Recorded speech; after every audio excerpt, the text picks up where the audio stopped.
sommes donc réunis aujourd'hui pour participer à un échange dans le cadre de l'enregistrement des capsules du projet Sacha, qui est un projet de promotion de la santé et de la protection sociale auprès des communautés éducatives en Haïti à Port-au-Prince. Et en fait, l'intérêt de cet échange, c'est vraiment de faire un partage d'expérience, un partage d'expertise, un partage de bonnes pratiques entre professionnels de la promotion de la santé, notamment sur les sujets de promotion de la santé envers les publics jeunes et envers les communautés éducatives, sur la question de la santé sexuelle. On sait pertinemment que c'est un sujet d'importance dans tous les pays, notamment dans les pays qui sont qualifiés de sous-développés, ou en tout cas du tiers-monde, je mets des grands guillemets. Et du coup, je pense vraiment qu'il y aurait un réel intérêt à cet échange entre professionnels, aussi bien au Burundi qu'en Haïti, pour voir justement quelles sont les connaissances, quelles sont les compétences que vous pourrez retirer des expériences de chacun et voir comment est-ce que vous pouvez améliorer vos propres actions, tout simplement. Voilà, donc je vais vous inviter à vous présenter chacune, l'une après l'autre. Donc une première présentation tout simplement personnelle. Qui est-ce que vous êtes? Quelle est votre profession? Quels sont vos axes d'action? Si vous faites partie d'une organisation. Et ensuite, peut-être quelques exemples de vos actions sur la thématique du jour en Haïti et au Burundi. Est-ce que, Cindy, tu veux commencer? Bien sûr. Bon. Bonjour à vous. Comme Fatima l'a dit, je suis Cindy Richer, et je suis médecin et enseignant. Et donc, j'ai fait la fac de médecine en Haïti, à l'université Quisqueya. Ça a tout fait 6 à 7 années d'études. Mais comme à Quisqueya, on a un système de crédit, donc j'ai pu un peu accélérer le système pour finir un peu plus tôt. Mais pendant ce temps, j'enseignais encore. Je faisais également beaucoup de partenariats, surtout d'assistanat dans des projets de santé, dans des consultations sur les projets de santé. Et ainsi que j'ai intégré avec les stages hospitaliers, le milieu hospitalier, ainsi travaillé à faire encore la promotion de la santé et de la sexualité avec les jeunes. Donc, c'est ça, je suis la maîtresse Jacques Mel.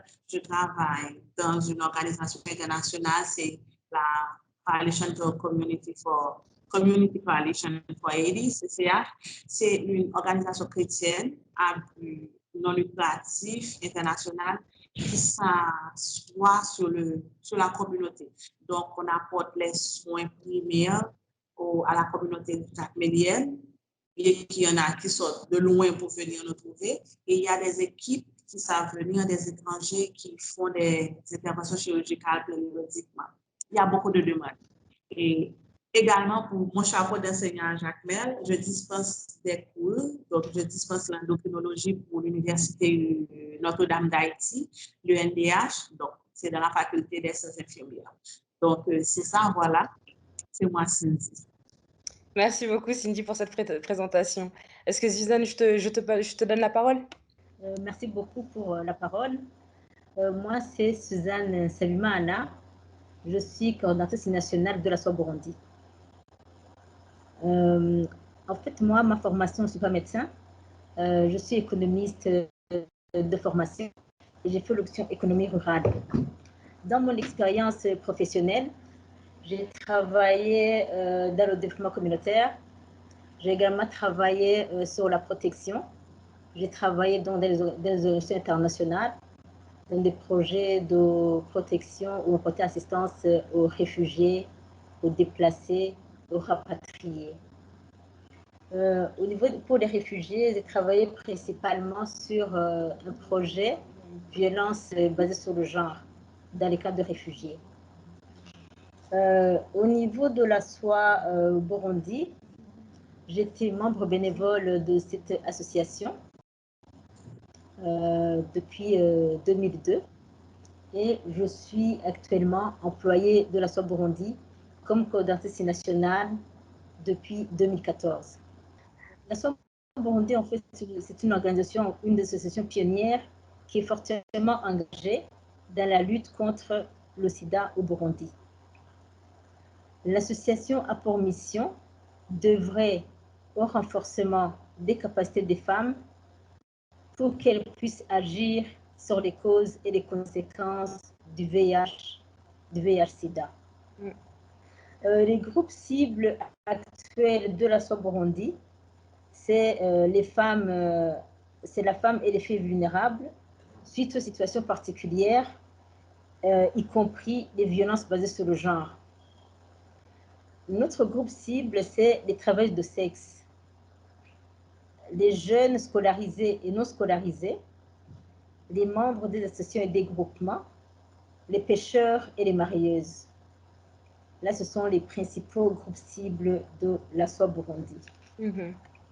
Au niveau des interventions, nous avons 4 axes d'intervention, à savoir le premier axe, de renforcer les services de prévention de nouvelles infections à VIH-Sida, IST, les EST, la promotion de la santé sexuelle et reproductive, la prévention et la prise en charge des violences basées sur le genre. Le deuxième axe d'intervention, c'est la prise en charge globale des personnes vivant avec le VIH et autres groupes vulnérables. Le troisième axe, c'est la réduction de l'impact socio-économique du VIH-Sida sur les personnes vivant avec le VIH, particulièrement les femmes, leurs enfants et leurs familles. Et le quatrième axe d'intervention, c'est le renforcement de la coordination, le suivi, l'évaluation et la gestion des ressources. Voilà en quelques mots. Merci beaucoup. Alors du coup, je vais rebondir sur cette présentation que tu nous as faite de la SOA Burundi pour te demander d'approfondir un tout petit peu, peut-être pour présenter un petit peu quels sont les enjeux en fait sociaux, à la fois sociaux ou sanitaires, de l'éducation à la santé sexuelle auprès des jeunes. Tu mentionnais que l'une des catégories de la population cible de SOA Burundi était les jeunes scolarisés. Alors déjà, ma première question, c'est donc, est-ce que vous vous adressez aussi bien aux garçons qu'aux filles? Et ensuite, quel est vraiment l'enjeu de l'éducation à la santé sexuelle auprès de ces jeunes scolarisés pour la SOA Burundi? Et puis peut-être, quelles sont vos modalités d'action quand vous menez vos actions de prévention envers eux? Voir les jeunes. Au niveau des interventions en faveur des jeunes, il y a des actions de sensibilisation sur les thématiques variées, Et au niveau de l'éducation sexuelle, je disais qu'il y avait donc les actions de sensibilisation sur les thématiques variées et le renforcement donc de leur capacité, le renforcement de promouvoir leur autonomisation par l'amélioration de leur capacité d'analyse, de communication et de la prise de décision éclairée sur les compétences utiles pour, bien sûr, pour assurer leur santé et droits sexuels. Au niveau des interventions, des approches d'intervention, il y a la paire éducation.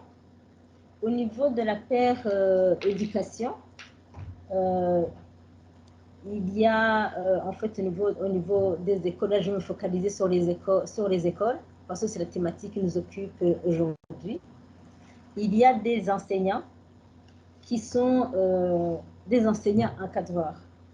Ces enseignants, en fait, ils sont chargés d'encadrer des pères éducateurs, donc des élèves pères éducateurs qui ont été choisis, qui ont été identifiés sur base des modules de formation appelés Le monde commence par moi. World Start With Me. C'est le document de base essentiel pour l'encadrement de ces élèves pères éducateurs sur la santé sexuelle et reproductive. En fait, ces pères éducateurs, à leur tour, en fait, ils relaient des messages, des formations qu'ils ont reçues auprès de leurs pairs. En plus de ces enseignants encadreurs, il y a aussi une approche appelée père et tante école.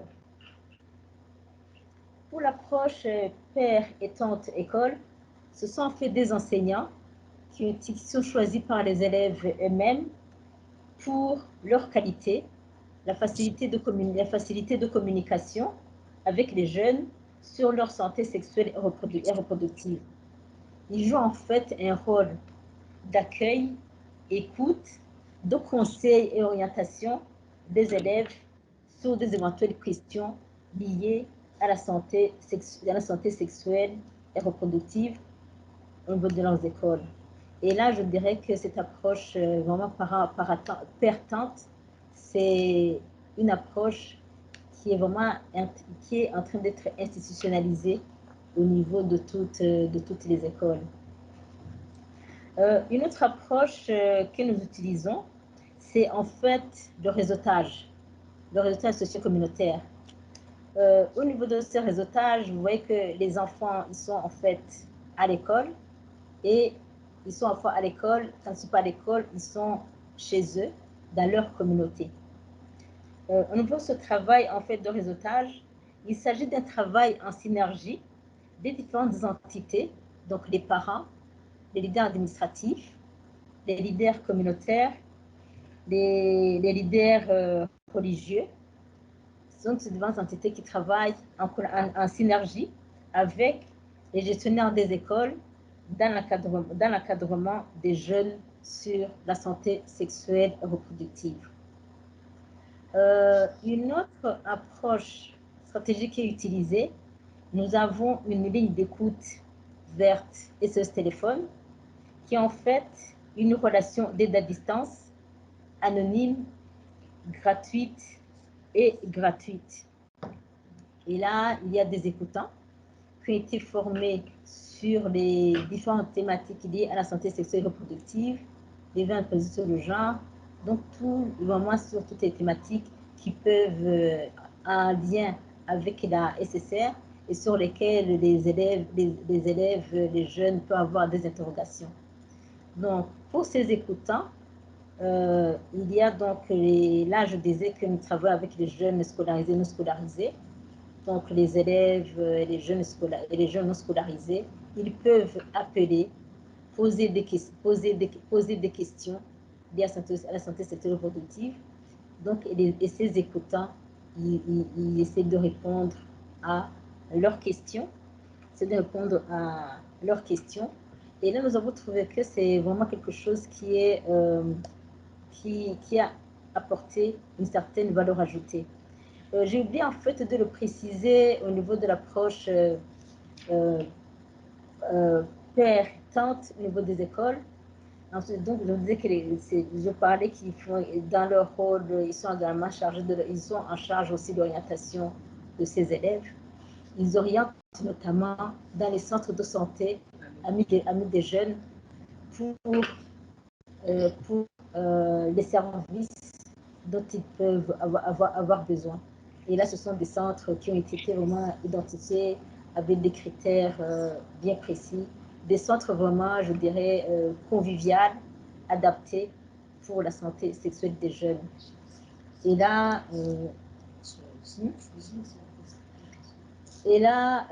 ici, à la SOA, nous avons au niveau de ces écoutants, nous avons aussi des jeunes qui sont séropositifs. Et là, je disais qu'il y a des enseignants qui encadrent les pères éducateurs, des pères et tantes qui font un service d'accueil, écoute et orientation. Et là, vous voyez, ce sont des relations en fait face à face. Merci beaucoup pour cette réponse très complète et qui nous permet vraiment de voir le champ d'action de la SOA Burundi ainsi que vos méthodes de travail et votre approche. Je relève de cette présentation que vous avez vraiment une approche multiple, à la fois dans le renforcement des capacités des enseignants qui ont vocation à devenir des référents auprès de leurs élèves pour les orienter en matière de santé sexuelle, que de travailler avec une vision multi-acteurs en impliquant aussi les collectivités locales et les partenaires des autorités publiques. Et enfin, de créer aussi des services concrets, ou en tout cas d'orienter les jeunes ou les bénéficiaires vers des services de santé concrets, à la fois en présentiel avec des cliniques ou des centres où on pourrait les prendre en charge, que de manière tout à fait anonyme et sécurisante grâce à des lignes téléphoniques. Voilà. Et du coup, je me tourne cette fois vers Cindy pour te poser exactement la même question et peut-être en mettant une petite emphase sur l'importance de l'éducation à la santé sexuelle en Haïti, parce que quelle est la situation en réalité en Haïti qui fait qu'on a vraiment besoin de faire ce travail de sensibilisation pour à la fois les jeunes scolarisés que pour les communautés en général. Bon, nous autres, en Haïti, on fait face surtout au fait que la sexualité soit un sujet tabou. C'est tabou, on n'en parle pas, et dès qu'on en parle, soit l'Église nous punit, soit les parents nous châtient de respect contre la famille. Donc, c'est tout ça.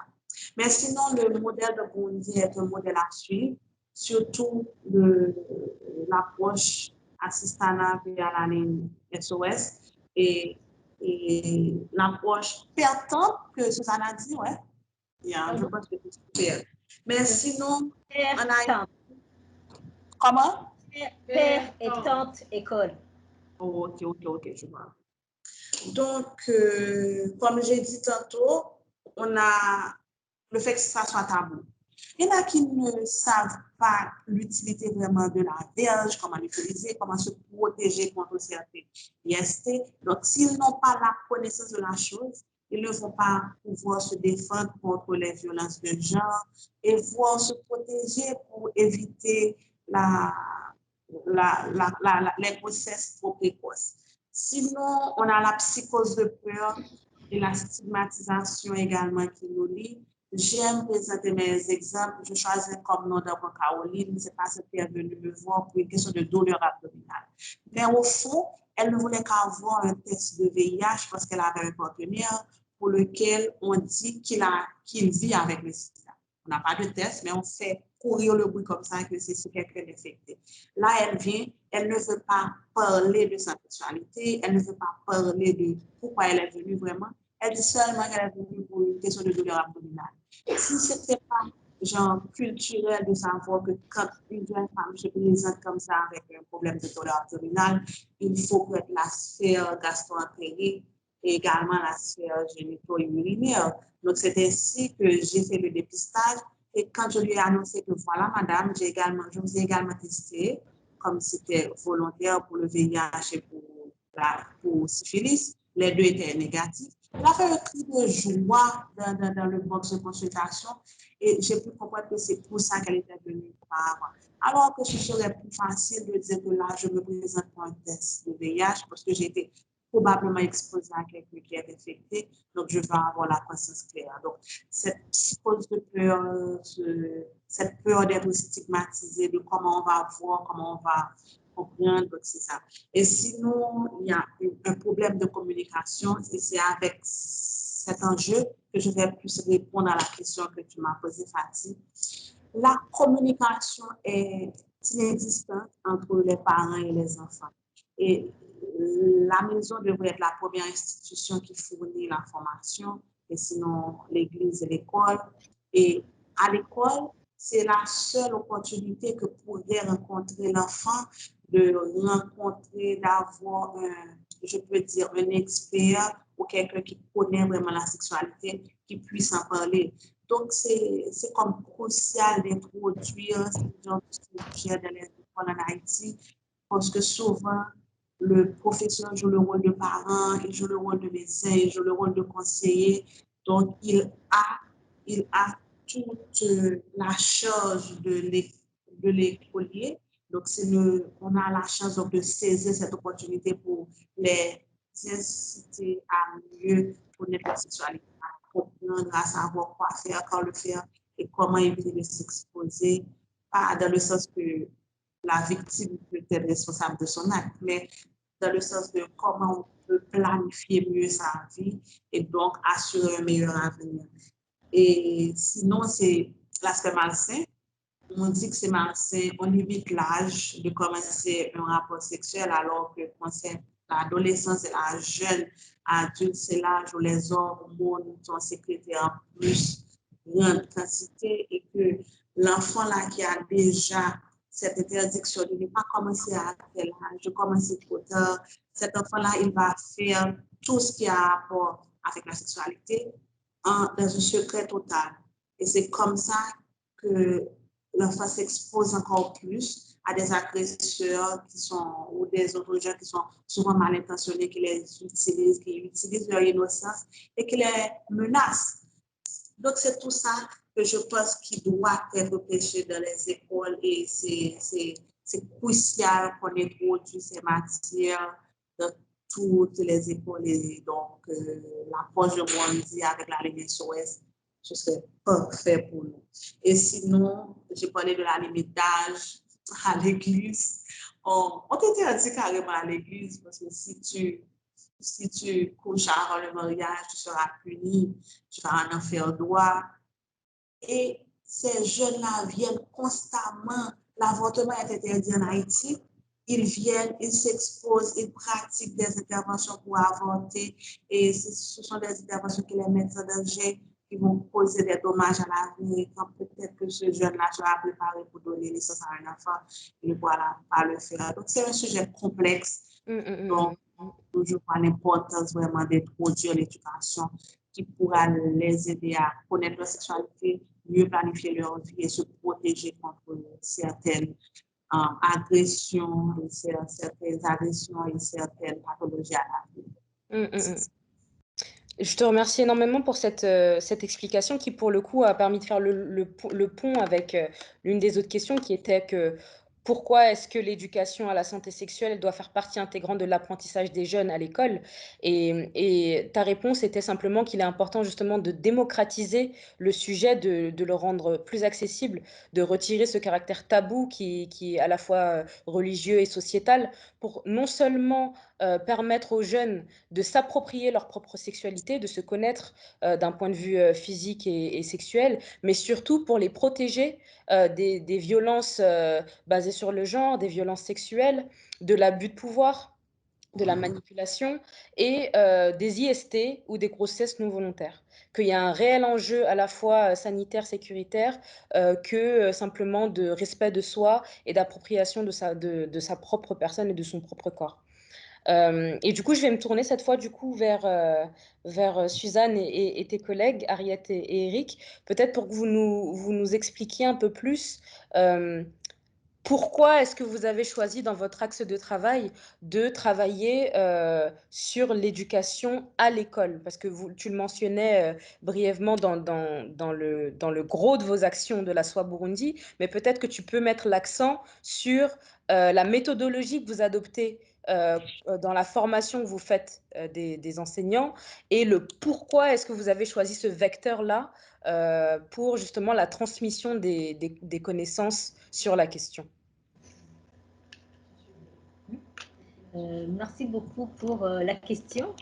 Et là, je passe notre collègue Eric qui va répondre à la question. Bonjour Eric. Merci, merci. Bonjour, bonjour. Merci Bonjour Eric. Je voudrais que vous repreniez encore une fois la question, je n'ai pas bien saisi. D'accord. Comme ça, je vais me sentir à l'aise à répondre. Il n'y a pas de problème. Je disais tout à l'heure que, pour faire le pont un peu avec ce que Cindy vient d'expliquer, qui disait justement qu'il était important que les enseignants qui font partie intégrante de la vie des jeunes, peut-être même plus que leurs propres parents et que leur famille, soient justement des vecteurs de transmission de ce type de connaissances et de savoir sur la santé sexuelle. Et je faisais le parallèle avec ce que disait tout à l'heure Suzanne, qui disait que l'un de vos axes de travail, c'est de renforcer les capacités des enseignants pour faire d'eux des référents auprès de leurs élèves, pour que les élèves aient confiance de venir leur parler de sujets de santé sexuelle et qu'ensuite les professeurs puissent les orienter vers des services de santé adaptés.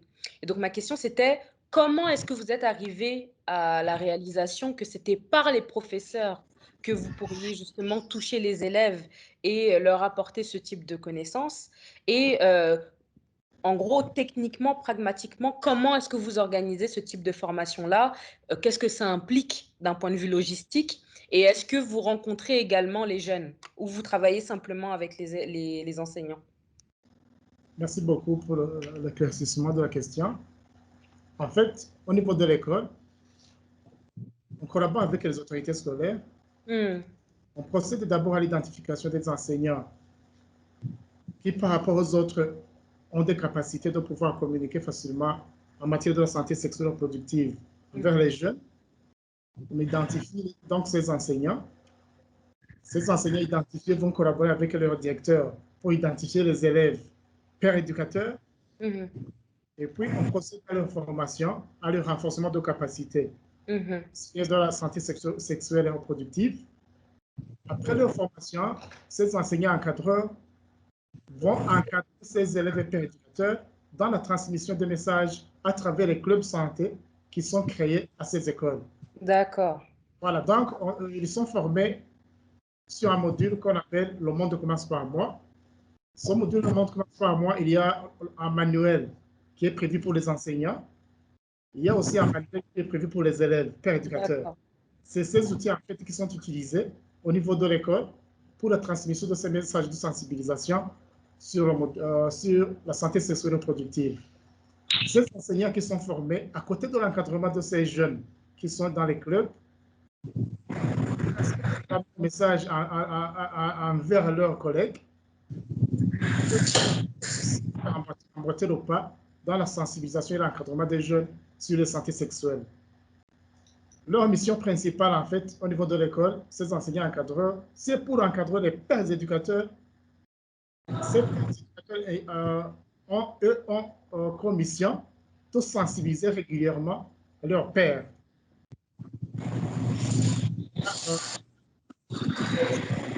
Qui sont enrôlés, qui sont déjà touchés par nos interventions. Les écoles qui sont déjà touchées ont commencé à procéder au rayonnement envers d'autres écoles qui ne sont pas encore touchées. Il y a à ce niveau, ces pères éducateurs, ils ont des espaces au niveau des centres de santé ou au niveau des autres structures de prise en charge. Au niveau des autres structures qui peuvent offrir des services adaptés aux jeunes, ils ont des espaces pour y accueillir leurs pères à solliciter. Le service devient plus ou moins facilité. Ah, c'est ça, je ne sais pas si j'ai bien répondu à votre question. Parfaitement répondu à ma question. Et du coup, ce que je relève, et peut-être que je n'avais pas saisi tout à l'heure, c'était que vous, en fait, vous avez aussi créé des outils pour véhiculer ce type pour véhiculer les informations à transmettre aux jeunes. Vous remettez justement des outils pédagogiques à la fois aux enseignants que aux jeunes. Oui. Vous avez créé des ressources et des outils. Pardon? J'ai dit que vous avez créé des ressources et des outils qui pourraient être repris clé en main par les enseignants pour véhiculer les informations aux élèves, mais également à leurs pairs éducateurs. Oui. Donc, c'est comme si vous faisiez de la formation de formateurs. C'est ça. Oui, on fait la formation des formateurs et puis on distribue ces outils, ces modules, ces manuels, pour qu'ils puissent eux aussi aller s'en servir à leur rôle. C'est très, très intéressant. Et du coup, vous travaillez auprès de combien d'écoles? Actuellement, on a déjà touché aux environs de 50 écoles. Et est-ce que... Une petite rectification par rapport au nombre des écoles qui sont déjà touchées. Dans la zone d'intervention de la SOAS, ce n'est pas 50, mais c'est 96. 96, ok. 90, 86, 86. 96, donc. 90, c'est 96. Ok. Merci. Ok, c'est noté. Mais du coup, j'ai aussi une question, c'est dans quelle mesure est-ce que les bénéficiaires, aussi bien les jeunes que peut-être les enseignants, sont impliqués de façon participative dans l'identification des besoins ou alors dans le développement des outils ou des ressources?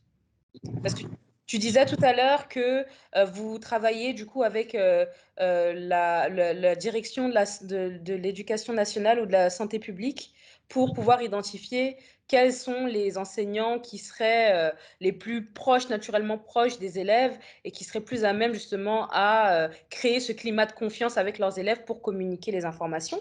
Mais alors du coup, comment est-ce que vous travaillez avec ces enseignants pour ensuite connaître quels sont les besoins que eux ont identifiés auprès de leurs élèves pour, je ne sais pas, soit améliorer les outils, soit s'en inspirer dans le cadre des ressources? Merci. Merci beaucoup. En fait, dans la mise en œuvre de nos actions, les bénéficiaires sont impliqués dès le départ. D'accord. Au niveau des écoles, précisément, comme vous le dites, toutes les écoles impliquées, les gestionnaires de ces écoles, les gestionnaires de ces écoles sont impliqués dès la conception des actions à exécuter, dans la mise en œuvre aussi, même lors des évaluations, ils sont impliqués. Voilà, donc on est en collaboration directe, même dans la conception de ces outils, ils participent. D'accord, donc il y a vraiment une démarche participative à chaque étape des projets. Vous ne faites pas simplement le projet en amont et puis vous venez simplement former les bénéficiaires. Pour chaque étape, pour chaque élément que vous souhaitez implémenter, vous demandez aux bénéficiaires, donc ici, comme on parle des écoles, vous demandez donc aux enseignants de travailler avec vous à la conception. Oui, c'est ça. J'ajoute aussi que même ces modules qui sont utilisés comme outils de sensibilisation, ils sont validés et préfacés par l'autorité publique. D'accord. C'est le ministre de l'Éducation qui a préfacé et signé ces modules qui sont utilisés pour vous dire, en présence des autres autorités scolaires à tous les niveaux, pour vous montrer que c'est vraiment participatif du début à la fin. C'est très, très intéressant. Est-ce que vous avez des remarques ou des questions par rapport à ça? Par rapport à... Non, je disais justement peut-être Cindy, est-ce que tu as une remarque ou une question avant que je pose ma dernière question au cœur de la discussion? Non? La question que je pourrais poser, c'est peut-être un peu dans l'épidémiologie et la statistique. Avec les 96 écoles, ils ont commencé, j'ai pu comprendre qu'ils ont commencé depuis plus de 20 ans. Quel est l'impact de ce qu'ils font vraiment là-bas? Comment est-ce qu'il y a la prévalence du VIH ou des ODST chez les écoliers? Est-ce que c'est moins par rapport à avant? Et quels outils que vous utilisez vraiment pour comparer, pour obtenir, pour évaluer, voilà, merci, le résultat qui est obtenu. Je ne sais pas si je vais satisfaire, donc pour répondre à votre question. Suite à toutes ces actions qui se menaient, que ce soit au niveau des actions de sensibilisation, au niveau des actions qui se menaient donc en synergie par les différentes entités et les gestionnaires, gestionnaires des écoles, le constat donc, qu'ils sont appris, c'est qu'en fait, tu vois, la sexualité, bon, chez vous, j'ai entendu que c'est la même chose en Haïti. Chez nous, en fait, la sexualité, c'est vraiment un sujet tabou. Mais avec tout vraiment ces séances de sensibilisation, toutes les séances d'encadrement par des approches variées, avec une implication vraiment de toutes les entités qui composent la communauté, on trouve que la demande de services par les élèves, par les jeunes, a augmenté et que vraiment la sexualité n'est plus un sujet tabou. On trouve également qu'il n'y a pas vraiment une évaluation, je ne donnerai pas les résultats d'une évaluation que nous aurions déjà fait, une évaluation formelle, mais nous constatons que la collaboration entre les écoles et les centres de santé amis des jeunes dans les sensibilisations sur les questions de santé sexuelle et reproductive ont permis l'augmentation en fait de la confiance en eux, donc au niveau des élèves, et vraiment de la confiance entre les élèves et les prestataires de ces centres de santé au niveau des centres de santé des jeunes, et aussi vraiment une augmentation de la prise de conscience des jeunes qu'ils ont un rôle important à jouer pour leur vie saine, pour vraiment vivre mieux leur sexualité. Une autre chose, c'est qu'en fait, on constate que L'augmentation des compétences, des connaissances a permis la prise de conscience je disais c'était l'augmentation de la prise de conscience des jeunes sur la problématique SSR et ça a vraiment permis un changement de comportement de ces élèves. Ça a été un constat qui a été fait que les connaissances qu'ils ont apprises ont permis de retarder des rapports sexuels, de réduire le nombre de partenaires sexuels et on trouve que vraiment les grossesses non désirées, ils ont été fortement réduits. Et les performances scolaires aussi ont augmenté. Et là, on disait que les bénéficiaires, les différents acteurs, donc les élèves, les enseignants, l'implication de ces élèves. On trouve vraiment que ça a été vraiment une des clés de réussite de nos actions. Et du coup, c'est cette dernière remarque qui est vraiment très intéressante et qui du coup fait écho avec ma dernière question, c'est de voir comment est-ce qu'on peut responsabiliser les jeunes sur la question de la santé sexuelle. Parce que je pense que depuis le début de notre conversation, on parlait un petit peu des élèves comme population cible passive. Et du coup, comment est-ce qu'on peut se tourner vers eux comme population cible active, réellement acteur de sa propre santé? Et là, ta dernière phrase fait carrément écho avec cette question-là. Mais du coup, comment est-ce qu'on fait pour les autonomiser? Comment est-ce qu'on fait pour les responsabiliser? Pour responsabiliser les jeunes. Et là, la première chose, en fait, ce sont l'amélioration de leurs compétences, de donner leurs informations, leur donner des informations en rapport avec la santé sexuelle et reproductive. Vous avez entendu tout à l'heure qu'il y a des outils qui ont été développés et qu'il y a des outils adaptés pour chaque cible à chaque niveau. En renforçant leur capacité, en leur donnant toutes ces informations, ça permet de limiter la désinformation. Je disais qu'en fait, toutes ces de sensibilisation, toutes ces formations des formateurs, donc des pères éducateurs qui relaient ces informations à leur tour, à leur père, ça permet en fait de limiter la désinformation, d'accroître les connaissances pertinentes en matière de santé sexuelle et reproductive. Ça permet de renforcer en fait les valeurs et les attitudes, la confiance en soi pour les élèves. Ça permet de développer des capacités à prendre des décisions éclairées. Et aussi, je disais que tout à l'heure, on a évoqué le fait qu'effectivement, il y a la collaboration des différentes entités communautaires avec les gestionnaires des écoles. Ça a permis en fait d'améliorer, de favoriser la communication entre les parents et les élèves. Parce que non seulement c'était un sujet tabou, il y a les parents aussi qui n'osaient pas aborder ces questions avec leurs enfants. En fait, vraiment la façon de les responsabiliser, c'est de renforcer leur capacité vraiment en matière de santé sexuelle et reproductive, ce qui leur permet de prendre des décisions éclairées et d'essayer de s'y conformer. Et ça permet du coup aussi, de réduire un peu, de réduire en fait leur vulnérabilité face aux questions, parce que en fait, suite à l'ignorance sur certaines thématiques. Pour les autonomiser, déjà, ces clubs de santé qui sont créés au niveau des écoles, ça, c'est aussi des cadres d'échange pour ces élèves qui permet l'amélioration en fait de la communication entre eux et de renforcer leurs connaissances. Il y a aussi à travers les campagnes zéro grossesse qui sont organisées dans les écoles. Ces campagnes sont organisées dans les écoles.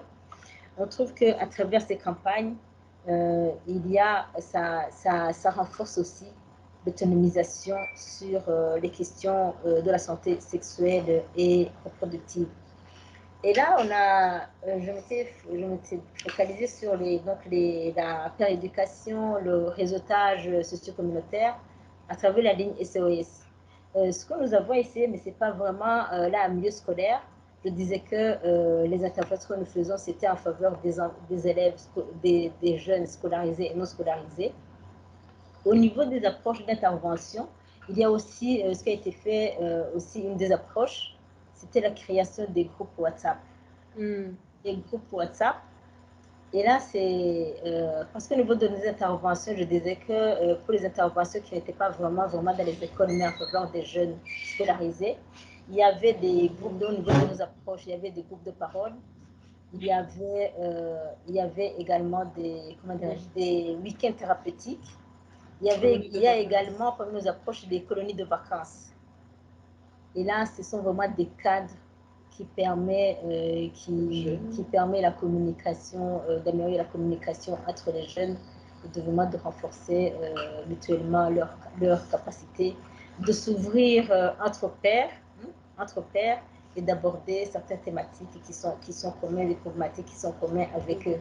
Et ces groupes WhatsApp, ce sont des groupes, effectivement, ils peuvent aborder des thématiques variées, des thématiques variées mais maintenant dans le contexte Covid, ils peuvent échanger sur le Covid-19, ils peuvent échanger sur vivre positivement avec le VIH, ils peuvent des thématiques, donc la santé sexuelle et reproductive. Et là aussi, ça a été des cadres dans ce contexte Covid qui permet aussi aux jeunes de pouvoir échanger plus régulièrement sur certaines questions, à défaut de pouvoir organiser ces séances de sensibilisation, ces groupes de parole en présentiel. Merci énormément pour cette explication. Du coup, si je saisis bien, c'est pour toi vraiment le meilleur moyen de responsabiliser les jeunes, les autonomiser par rapport à leur propre santé sexuelle, c'est de simplement renforcer leurs connaissances sur cette thématique, de renforcer leurs compétences et de créer aussi des espaces où ils peuvent poser des questions, où ils peuvent apprendre, où ils peuvent échanger sur la thématique, à travers notamment les colonies de vacances que tu mentionnais, et à la fois de créer des plateformes numériques dans le cas où il n'y aurait pas la possibilité de se rencontrer en présentiel, sur lesquels, là en l'occurrence, ce seraient des groupes WhatsApp, sur lesquels ils pourraient donc poser des questions, sur lesquels ils pourraient partager leur propre connaissance de différentes thématiques en rapport avec la santé, dont la santé sexuelle. Exactement. Merci infiniment. Je me tourne vers toi, du coup, Cindy, avec la même question. Selon toi, et je m'adresse à toi en tant que professionnelle de la santé, quels seraient justement les meilleurs moyens en Haïti pour autonomiser et responsabiliser les jeunes sur la question de la santé sexuelle? Bon, tu m'as posé la question en tant que professionnelle de la santé, mais puis tu travailles sur deux chapeaux, donc je vais peut-être des approches. Vas-y, de façon transverse. Je pense que le modèle que Suzanne m'a présenté, c'est un modèle à suivre, mais que je vais surtout copier dans le futur très, très proche, les groupes WhatsApp, parce que plutôt avec le milieu scolaire, vu les limites que nous avons avec la technologie, l'électricité, la pauvreté, les élèves n'ont pas vraiment accès au smartphone, donc pour utiliser un groupe WhatsApp. Plutôt en milieu universitaire, c'est un atout que je vais utiliser. Mais bon, j'aime cette phrase, l'information est le pouvoir, et j'appuie Suzanne sur le fait d'éduquer, d'éduquer, d'éduquer. Je pense que dans le meilleur des cas, et surtout avec le contexte de Corona, le contexte sociopolitique qu'il y a en Haïti, c'est vraiment de venir avec ce qu'il y a de concret, leur présenter tout ce que nous avons. Par exemple, comme j'ai dit, c'est pas comme si je mets de côté les flyers, mais venir avec des livrets qui leur montrent, qui soient illustrés, parce qu'on sait encore plus qu'en Haïti, les jeunes ne lisent pas. Mais dès qu'on met beaucoup d'animation dans la lecture, ils vont être intéressés. Donc, les inciter à le faire. Et sinon, c'est comme eux, faire des sous-capsules de formation, bien que nous autres professeurs, nous allons leur dire quoi faire. Mais s'il y a d'autres dans la salle qui sont des meilleurs orateurs, ils peuvent aider les plus faibles et ces plus faibles-là peuvent se tourner vers nous autres. Donc, c'est comme distribuer les rôles et comme ça, si l'élève ne sent pas, n'a pas encore la confiance vu la stigmatisation qui existe, mais plutôt on sait qu'à un plus bas niveau, on a cette personne à voir qui peut nous amener à cette personne et voilà. Donc, je pense que c'est ça, c'est venir avec le temps. Merci beaucoup. Du coup, toi, tu mets vraiment l'accent sur le fait d'être, de susciter l'intérêt des jeunes, d'adopter une démarche pédagogique active et notamment de créer des outils numériques qui permettent justement de capter cette attention des élèves et qu'ils retiennent facilement l'information en se disant, voilà, c'est des jeunes, ils répondent à l'image, ils répondent au numérique. Pourquoi pas créer des petites vidéos de formation, des animations qui leur permettent justement de s'intéresser au sujet qu'on souhaite et aux valeurs qu'on souhaite leur transmettre et de vraiment retenir les informations qu'on leur donne et que ce ne soit pas simplement passif, qu'ils assistent pendant 1 heure à un cours de prévention de la santé sexuelle et que ça leur passe au-dessus à la fin de l'heure de prévention, mais vraiment qu'ils se sentent impliqués, que ce soit vraiment d'intérêt pour eux.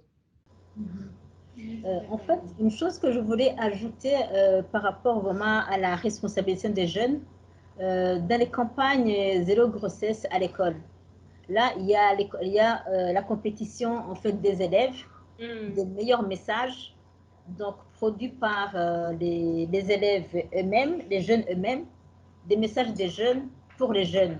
Et là, dans cette compétition, les meilleurs messages, ils sont retenus pour servir dans les sensibilisations. Et là, c'est une chose que nous estimons donc assez importante dans le cadre de l'autonomisation, dans le cadre de l'implication des jeunes. Donc, ces jeunes qui produisent des messages eux-mêmes, des messages produits par les jeunes et pour les jeunes. Et les messages sont retenus pour servir à la sensibilisation. Une autre chose, justement, dans la responsabilisation, tout à l'heure, on a parlé du réseautage, donc de la collaboration, de travail à synergie entre les différentes entités, donc les parents, les autorités administratives, les leaders religieux, les leaders communautaires, des écoles. Et là, au niveau des différents réseaux, il y a un comité qui est élu et un comité où il y a un représentant de chaque entité. Et dans ce comité, il y a les jeunes qui sont également représentés. Il y a des jeunes qui font partie de ce comité. Et ce comité, ils élisent un bureau. Et là, il y a des réunions qui sont organisées donc, régulièrement.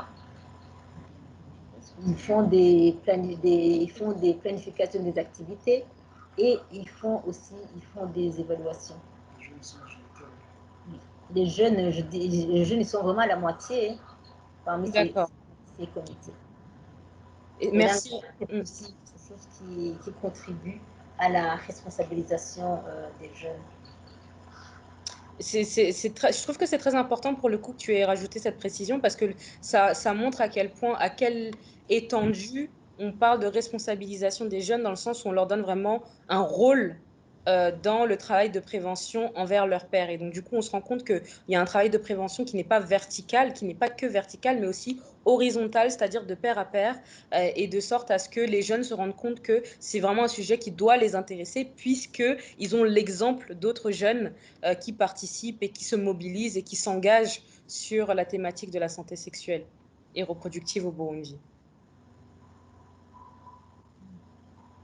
Merci beaucoup. Je ne sais pas si vous avez d'autres remarques ou d'autres questions sur le sujet, mais pour le coup, j'ai trouvé que c'était une conversation particulièrement intéressante de voir un petit peu quelles sont les différences, mais surtout les points communs entre les deux pays et puis l'enjeu de cette problématique dans les deux pays. Et du coup, je vous remercie encore une fois de votre présence aujourd'hui. Je vais maintenant clore la discussion. Je reste évidemment à votre disposition pour tout autre échange, à la fois sur cette thématique-là que sur d'autres. Encore merci beaucoup et je vous souhaite une très bonne journée en Haïti et fin de journée au Burundi. Merci. Merci beaucoup. Merci, à bientôt.